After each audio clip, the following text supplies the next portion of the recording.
One of the reasons they pointed about Karma being the meta is the fact that she can answer Yuumi in the bot lane.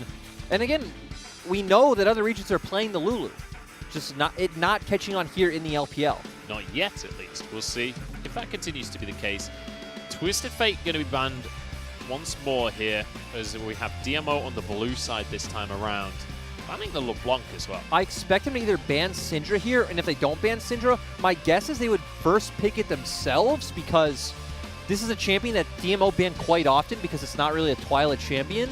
But I did see him also practicing this in solo queue. I do like that Kassadin ban, though. If I was DMO in game number 1, I'd want to ban Kassadin in game number 2 as well, because they kind of shut him down in the early game. They killed him multiple times in lane, but it didn't stop it. What way can you play around Kassadin better? Like, they killed him 3 times. It ended up meaning nothing, which, to be fair, had they executed better, could have meant something. But to me, if I'm DMO looking at the Karma ban, maybe I expected Ezreal Yuumi coming out from LGD once again. But now LGD will just pick Syndra. Let's see, right here. All right, the predictions on through. It's the Ezreal for Helper to try and take away the Ezreal Yuumi combo. LGD, they've actually banned away the Karma, so maybe the Ezreal Yuumi could be a good pickup for DMO this time around instead. Yeah, Mitsuki has played it once, so we know it's a champion that he could pilot. LGD in past series, though, has actually first picked Syndra over Ezreal, so that's why I'm actually expecting them to pick it here. Well, you're not wrong, Lyric. You're not wrong at all. It's going to be the first pick for LGD. And I wouldn't be too surprised to see them go for something. Well, they're actually just going to go for both solo lanes, which is not a common thing. To go for both solo lanes right at the start of the draft is... It's also strange when you think about that DMO have natural. DMO are not going to take away Ornn. Yeah. I guess not wanting to give away a strategy though, right? Ornn is a pretty neutral top lane pick. It certainly doesn't say too much about how you want to play the game.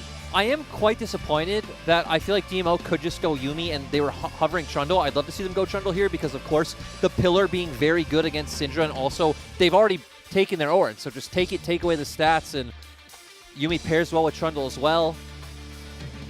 They could still go for the Trundle. It is going to be locked in. I feel like you know these teams quite well. Are you an LPL analyst or something? You know, I might work on the broadcast from time to time. I might be like a substitute Clement Shu in a way, but I can't replace Clement.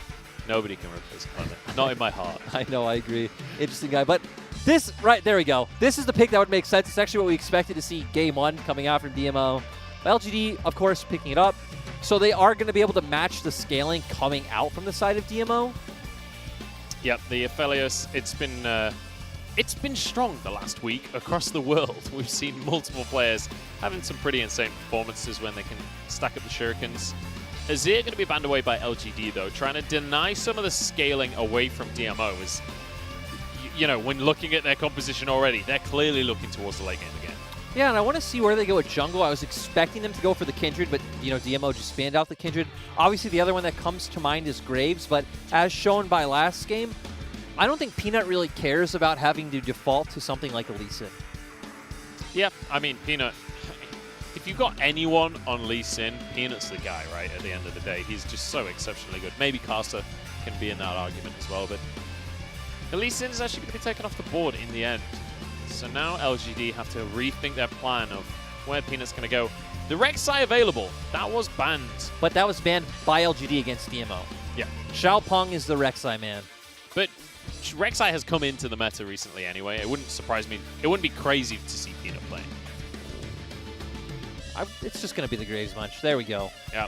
If he'd gone for the Yuumi, that would have been, not the Yuumi, I'm sorry, the Elise would have been a bit weird, but we know. It would have been very Peanut, though. I was going to say, we know here players, it's not about what goes best in your draft. It's about what you feel most comfortable on. I like what DMO picked up so far, though, because so far it has been about what goes best in their draft. Now the question is actually, what does Twila take in the mid lane? Because his champion pool doesn't exactly have anything that answers Syndra quite well. It's going to be the Sylas by the looks of things, going to Twila in the mid lane. So I actually want to see if it is going to be his Sylas, or if they're just going to have natural pick that up in top, because Sylas is not a Twila champion. I guess we'll have to find out. They're hovering top champions, though, so it could well be Twila debuting on the Sylas. Don't fall for it, Munchables. They're going to lock in Azir or a Zillion or an Aurelion Sol.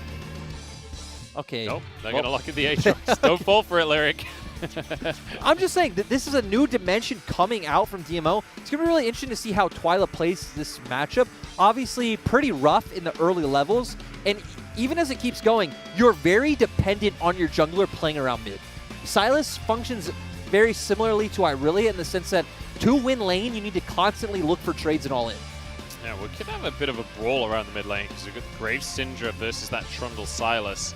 But the Leona locked in for Mark. This is something we've seen him play a ton in the past, which is an 84% win rate right now.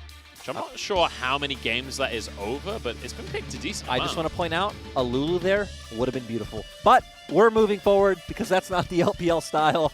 Overall, though, LGD's composition, once again, this is what LGD have been doing kind of every game. Even though they've had these comps with TF, they still draft a core 4 that is very strong in front-to-back teamfights, right? We have typically seen, Langx every game has been on a frontline champion. Mark as well has tended to be on these more engage-heavy supports. Then we have our 3-man carry kind of in the back. On the side of DMO, though, it's way more brawly, way more skirmishy. You want to create a lot of chaos, spread people out, and then that's where the Aatrox and Sylas will thrive. Both of them with a Yuumi on their shoulder sounds terrifying.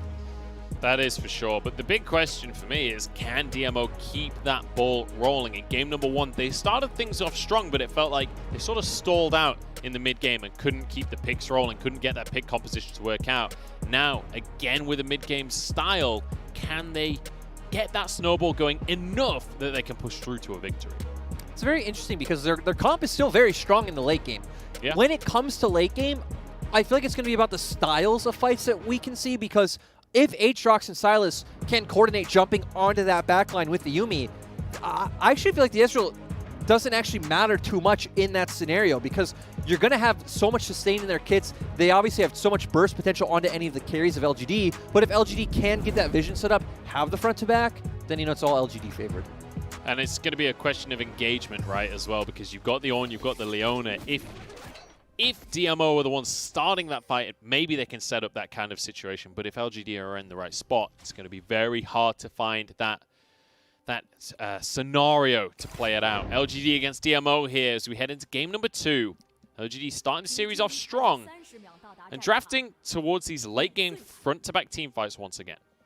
Also going to be interesting to see, for Twila, you really want to just take Langx's ultimate. Of course, Mark's is good as well. You don't really care too much about getting the Syndra or the Aphelios one, in my opinion. It is going to be more about these engage-style ultimates.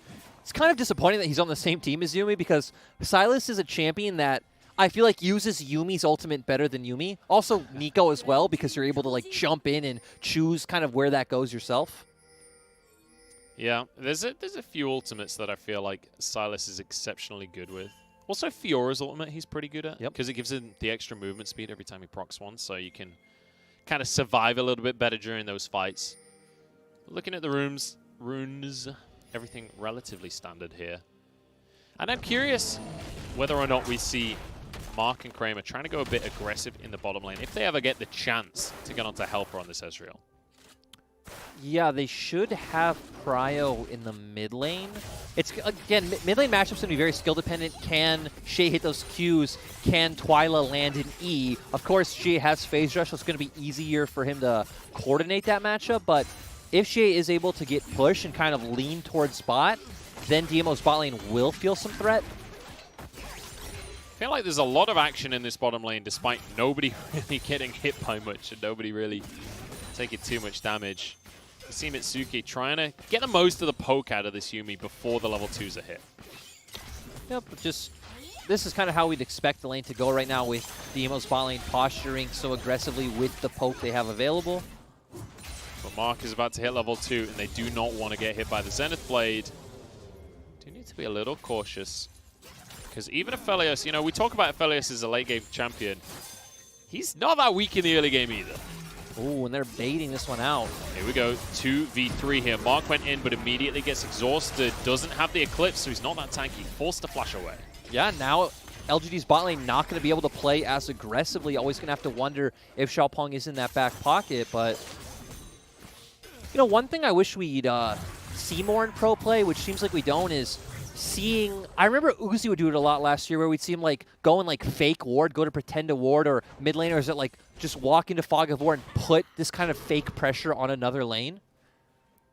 Yeah, I feel like we don't see it too often. Not much. It's something I feel like we see more as the year goes on, but at the start of the split, it's almost not at all. It's definitely the kind of thing that you see when you're getting to playoffs, right? When you're getting to the really serious games. And hang on, we've got a fight on our hands here. Kramer's in trouble. Bear in mind, summoners are already running out here. Xiaopeng is low, and that's going to be first blood to Kramer. How on earth are they winning this one as Helper forced away?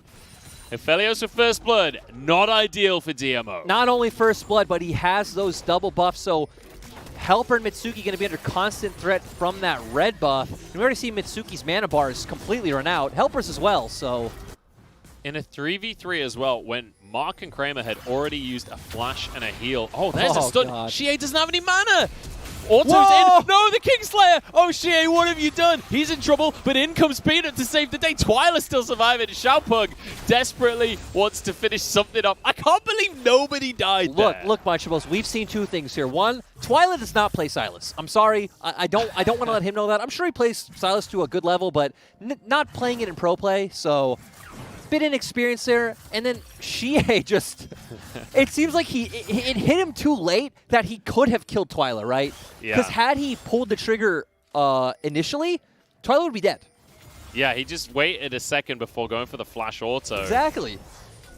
Oh, aggressive from Mark. Also Flash into Zed. Good from Twila to at least like abuse and try to abuse that mistake from xiye. Yeah.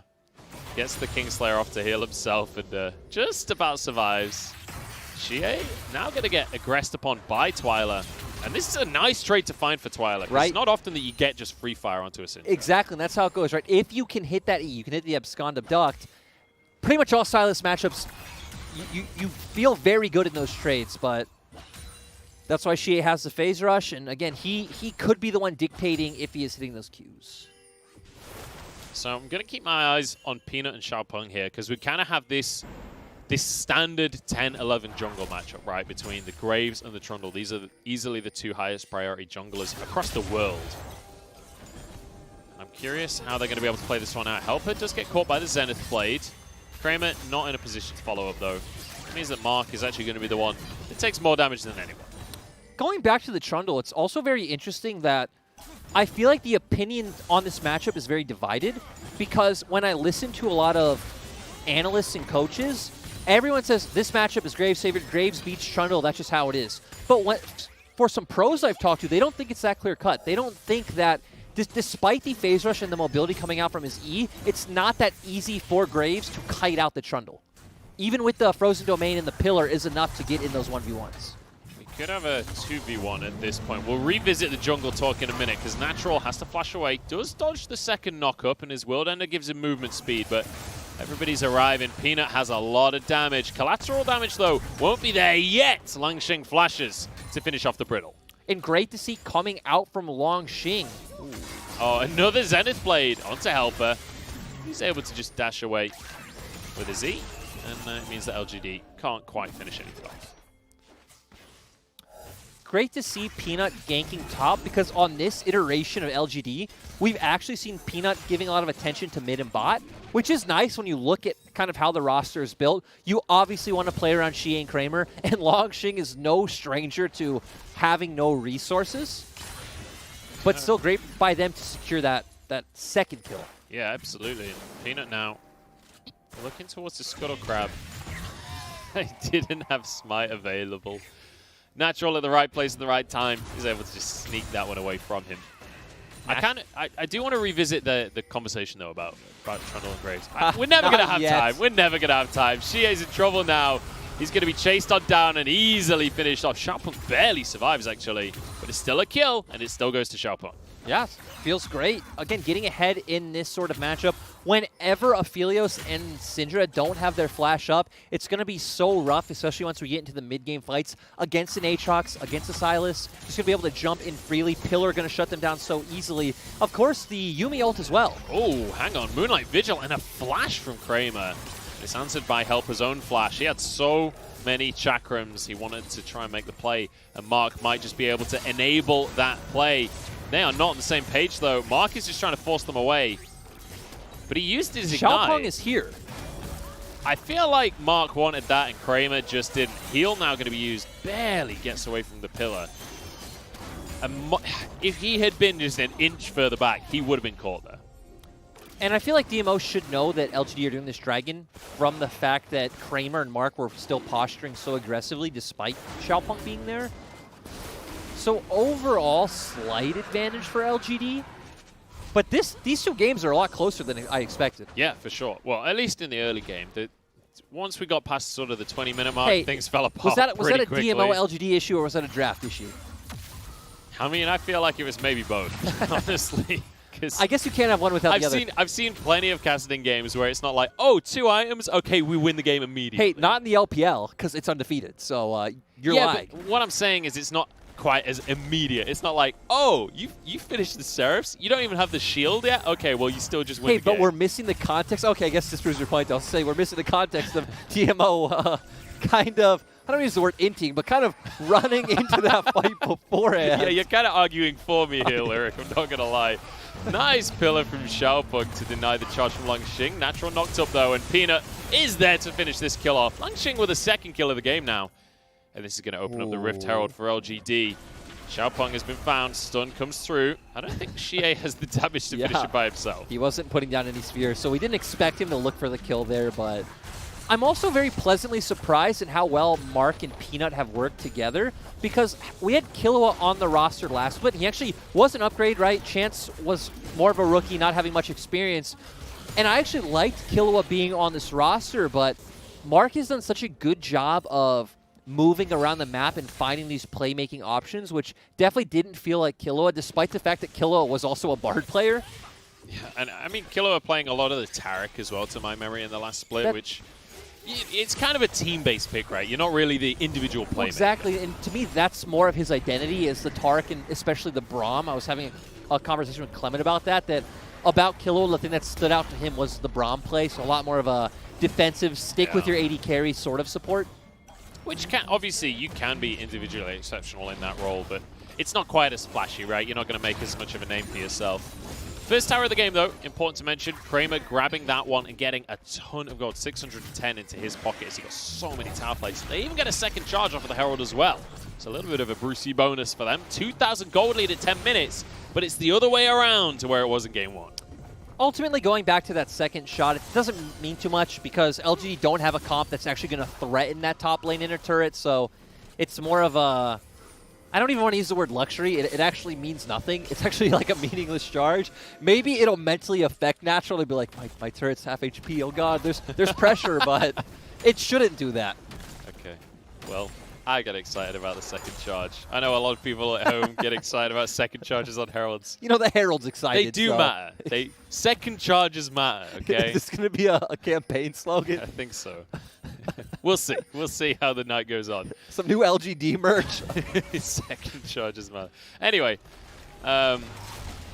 so I do... I'm really nervous to try and bring up the Graves Trundle topic again, because every time I have, immediately a fight starts.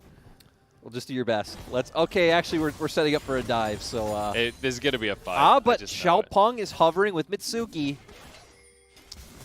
Maybe Help is just fine here. Both top or laners maybe do Help have is TP, going to walk though. into them. Syndra is here. Twila also has TP, and he's backing, so Twila could get a very good TP coming off base. It's possible. Stun onto Help, nice arcane shift to keep himself out of harm's way. The rest of the team responds from DMO. Nicely done to answer this. It means the dive can't come through from LGD in the end. Or can it? Mark still wants to make this happen. We're going to get something. TP actually going to be pulled from Ooh, Natural. double TP. And suddenly we have a whole team in the bottom lane. DMO pulling a play off. They're looking for Kramer, and he is removed from the play. Langx is late to his own party and now has to back away from this one. Nicely done here from DMO. Yeah, nice to see them have some creative playmaking ideas. The unfortunate thing is there isn't exactly an immediate objective for them to take, and ooh, very lucky from Peanut to still get that when he smited too early, but you are so early, though, that LGD will be able to come back on the map in time for Dragon, but I still want to praise DMO for the fact that they weren't showing us signs of life in their first 2 series, so this is exciting to see. It's a great play to watch because it's kind of like an E-Star play, right? Where it's like It is a great play. It's a play. They're making a set play that they proactively chose to do. It happened, and it was great, and they pulled it off, and they got themselves a couple of kills. Was there an objective? Did they achieve anything in the grand scheme of the game? No, not really. No, not at all. But hey, they made a play. And this is one of the things that quite often we see from eStar, right? That they make these plays that don't really achieve that much, but it's like keeping the momentum in the game going. If DMO can repeat these kind of plays, then they're in a great spot. Now I want to see if Natural starts walking down towards Dragon. Of course, Langx could have passed towards Dragon right now, and LGD could have just secured a second one. Marcus found Xiaopeng in the jungle, though, and Solar Flare's there. That's a lot of damage from this team. And this cat ain't so happy when she's alone. There's a double kill for xiye, and the Infernal Drake has just spawned. Ultimately, that just feels like a mistake from DMO because you think about it. They're posturing on the bottom half of the map like they want to look for a dragon, but Natural is the one pushing top. Natural can rotate, and hopefully Langx will show on the wave, but they're doing both at the same time. And by the way, Kramer has got himself every single turret play in the top lane and in the bottom lane this game. Kramer has so much gold from turret plays, it's absurd. And I kind of want to move this conversation over to LGD as a whole because it's one of the reasons I'm still skeptical on LGD, because a lot of the ways they've won feel like it doesn't look like, let's say, a WE win or an EDG win. They are still very slow. There are a lot of like errors you can see. Hang on a second here, because we've got a fight. Oh, no, we don't have a fight. Never mind. I don't know if anyone saw the tower gold. It was up for a second there. 1,000 tower plate gold for Kramer. Just plates alone. That is an absurd amount of cash. Like, I just remember their game 3, sorry, going back, against V5, where where V5 drafted that Cassiopeia into, like, the long-range Ornn Kindred. Days. That is not fun. That is not fair. Oh, my God. And that isn't Aphelios, by the way. That's just, look at the items, man. Yeah, that's an item difference thing. Also, he also has a bit of a spike from the Infernal as well. He did crit twice, too. Yeah. With the well, I guess he's got more than 25 now, because he's got the seal. So it's a lot more than just an Aphelios thing. It's very much a kind of state of the game. Effect. It's like a state of the game sort of thing. Yeah. But the fact that he was a crit 80 carry helped, and Aphelios is a crit 80 carry. But yeah, continue with your point. Talk to me about why you're not convinced on LGD wins so far. Well, I'm sorry, LGD are busy trying to convince me otherwise. That they are. Xiaopeng knocked up final chapter across the team, but the troll's already gone down, and Twila will escape with his life here. Langx is slightly drunk, so he knocks the ram the wrong way. Now Gravitum onto Helper, who is feeling the wrath of the Aphelios. Flash forward from Kramer, who does not like Ezreal's, apparently. Ultimately, Munch, I'm going to give you very basic analysis. If DMO are ever standing in front of LGD's comp, LGD are just going to win the fight. I love how Langx literally altered the complete. What is Natural this? doing? Oh no! Oh. DMO! They've completely mental boomed. I was going to say, if there is any sign of absolute tilt, it is right there. He just Holy. Oh. I don't really know what to say about that one. I do want to assure everyone at home, Natural is not negative gaming. Oh, God. Oh, I've lost it. Oh, that hurt. It hurts because we've seen some bright spots out of DMO. I really hope it's a part and of like, the replay. once again, LG just doing something very standard. They're pushing out the side lanes. They're the one rotating first. Oh, wait. What? Oh, no, never mind. The first ram was Twila. Yeah, I thought it was Twila's ult the second one, and it was like, oh, it makes sense. No, but it was still, Langx. just overstepping a bit. But the big problem for me here is that, one, they didn't use their window, whatever it was, like 2 or 3 minutes ago, where Natural was the one pushing. They didn't use that opportunity, gave LGD the lead, and now it's LGD's turn. They have the window to make a play. They should expect it. No one's showing on the waves.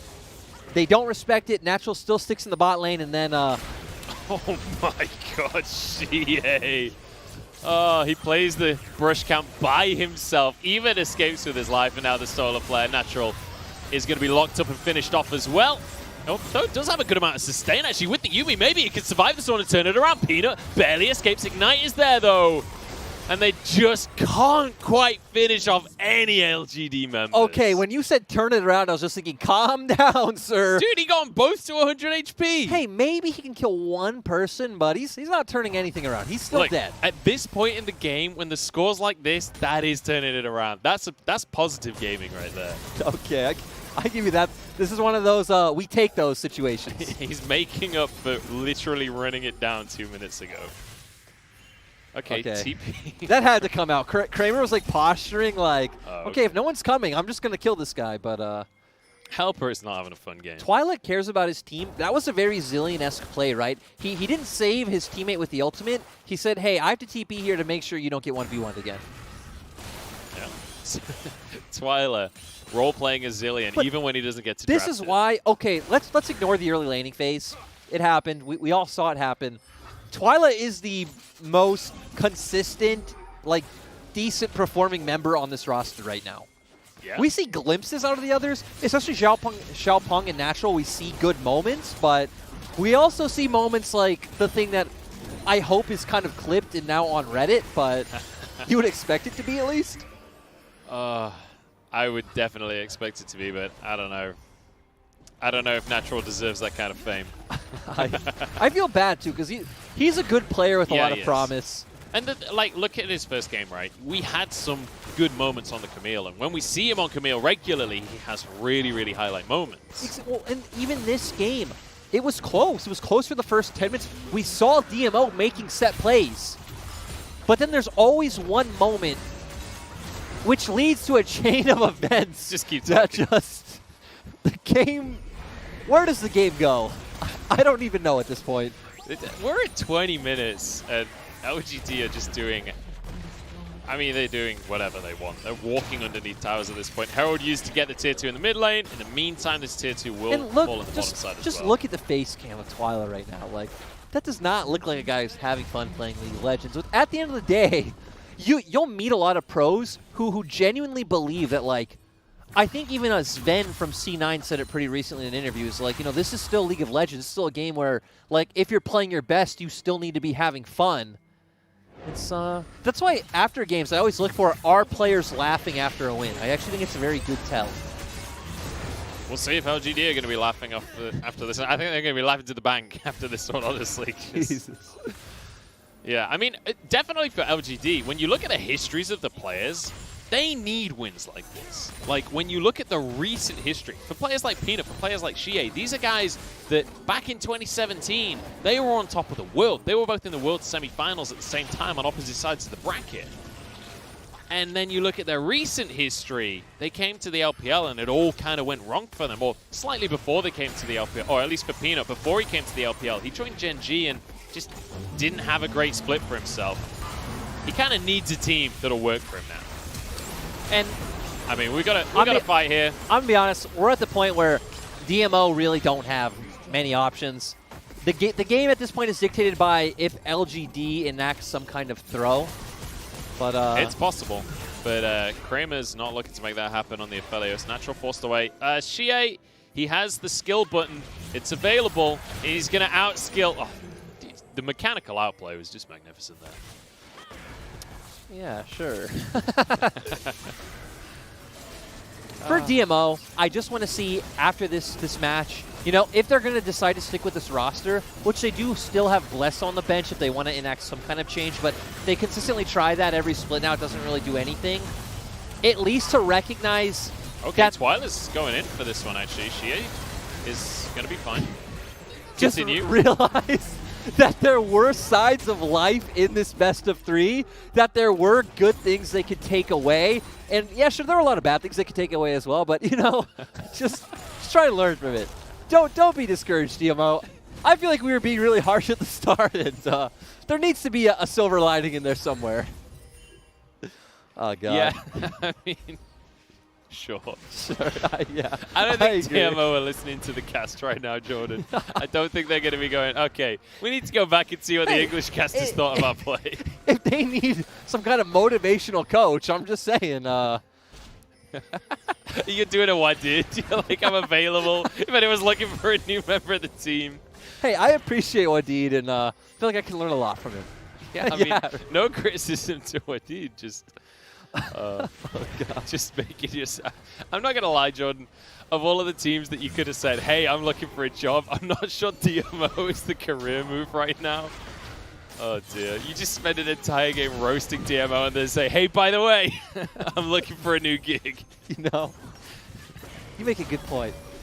I'm just saying, for some career advice, maybe it's not the play. Anyway, LGD are going to push into the base. They have lots of damage. They have a Call of the Forge God. They can look to dive these inhibitor turrets at any time. And DMO, they need hope for a miracle. Yeah, I couldn't agree more. They need Kramer to... I mean, honestly, Kramer's Aphelios, so he probably could just dive the Nexus Towers and still be fine. Solar Flare doesn't quite land a stun, but actually, Langx is taken down at the start of this fight. Maybe this is it. Mark goes very deep, has the stopwatch. Twila doesn't quite have the damage, and he'll fall, and suddenly, maybe I got a little excited. Maybe I forgot about the ginormous gold lead. And maybe I forgot that LGD are going to close this one out in style here. Natural does survive on the fountain. Scatter the weak onto everyone. Xiye playing with his food. There's another kill going the way of Kramer as Peanut jumps onto the fountain, falls down. It's going to be a 2-0 in the end. LGD finish out strong. If you're an LGD fan, you